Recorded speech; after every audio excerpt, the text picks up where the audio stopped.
Welcome to CrushTheStreet.com's weekly market wrap-up. Our top story of the week is the abrupt, though not entirely unexpected, breakdown of high-level negotiations between a debt-burdened Greece and its Eurozone creditors regarding the fate of an extremely contentious and controversial bailout program.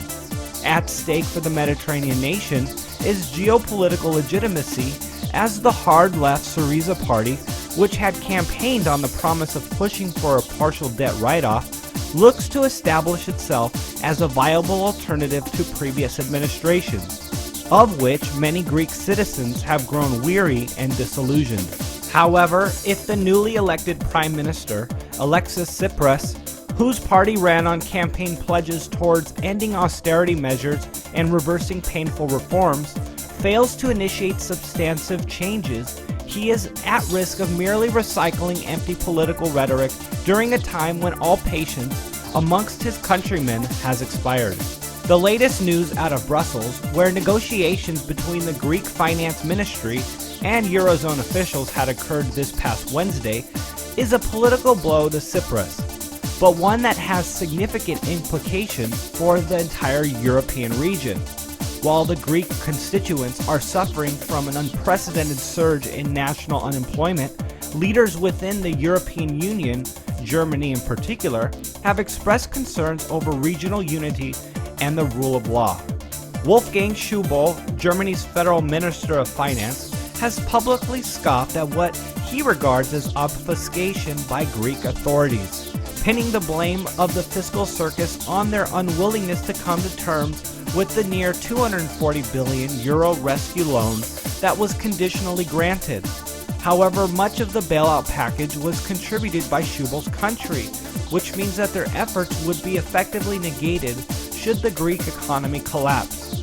According to statements of financial analysts recorded by Reuters, many experts believe that Greece could run out of cash as early as March unless they receive additional support. UniCredit Bank noted in their recent research paper that the country's financing needs may require 30 to 35 billion euros over the next 5 years.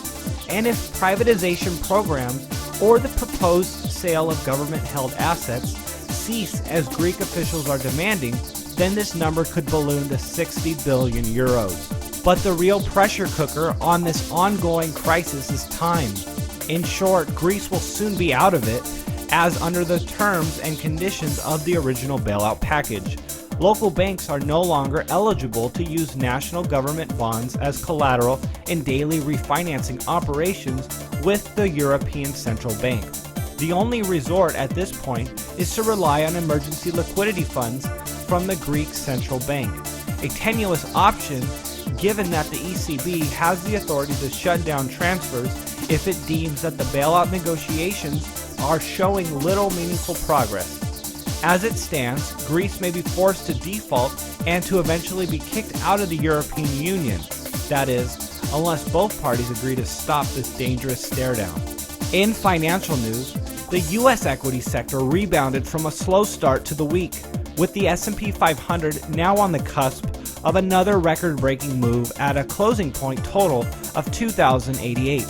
While the Dow Jones added 110 points to finish the session at 17,972. In contrast, the precious metals complex is in a precarious position, with gold barely holding steady at $1,220, while silver is stuck in a trading range just underneath the $17 level. Palladium traders saw their fair share of volatility throughout most of the week, although the industrial metal did manage to bid up to $773.